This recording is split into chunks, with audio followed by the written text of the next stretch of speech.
Revelation chapter 14, verse 6 to 12. This has to deal with the third angel messages. And I saw another angel fly in the midst of heaven, having the everlasting gospel to preach unto them that dwell on the earth, and to every nation, kindred, and tongue, and people, saying with a loud voice, Fear God and give glory to him, for the hour of his judgment is come, and worship him that made heaven and earth, and the sea, and the fountains of waters.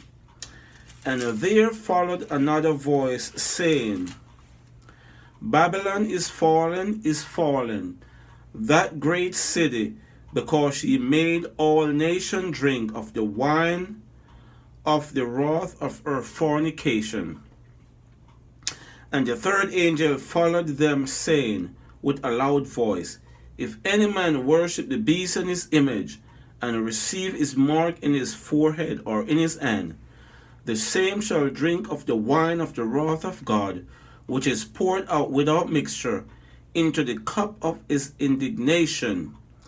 And he shall be tormented with fire and brimstone, in the presence of the holy angels, and in the presence of the Lamb. And the smoke of their torment ascended up forever and ever.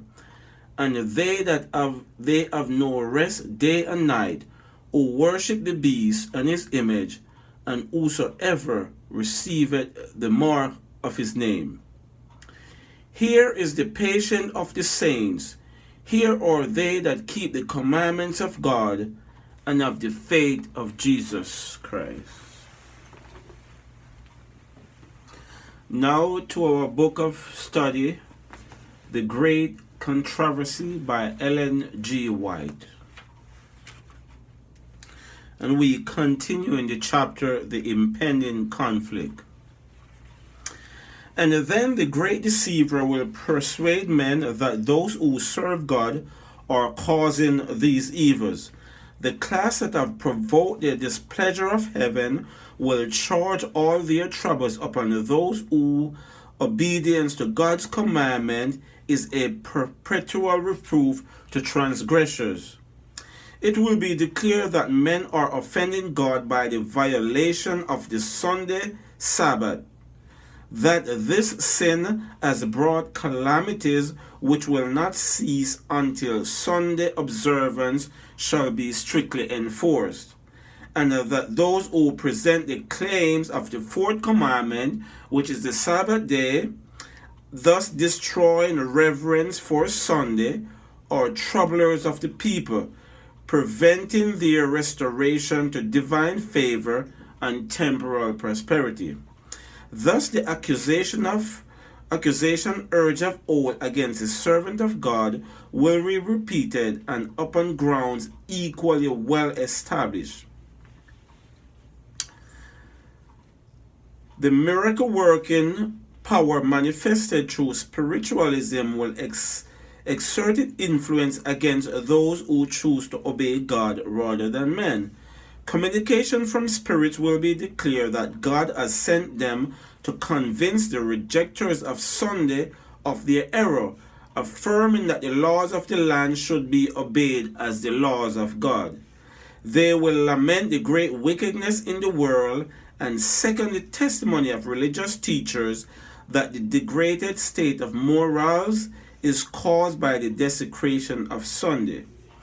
Great will be the indignation excited against all who refuse to accept their testimony.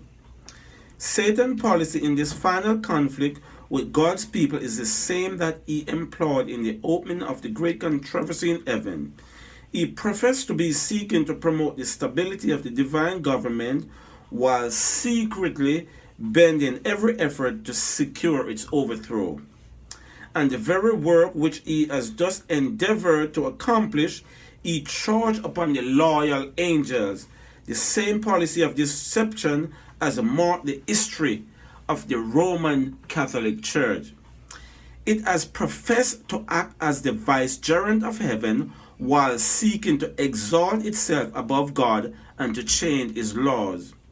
Under the rule of Rome, those who suffered the death for their fidelity to the gospel were denounced as evildoers.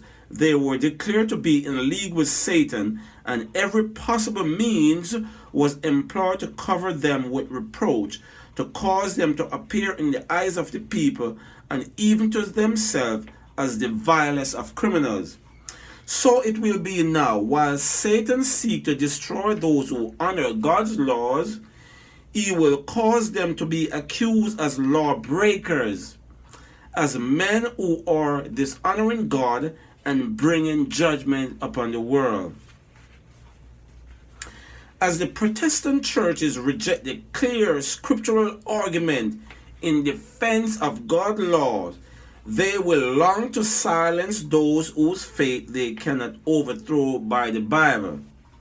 Though they blind their own eyes to the fact, they are now adopting a course which will lead to the persecution of those who conscientiously refuse to do what the rest of the Christian world are doing and acknowledge the claims of the papal Sabbath.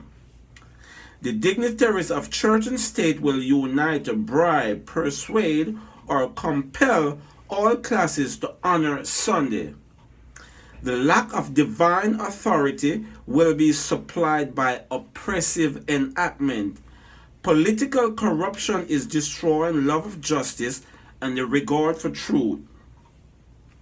And even in free America, rulers and legislators, in order to secure public favor, will yield to the popular demand for a law enforcing Sunday observance.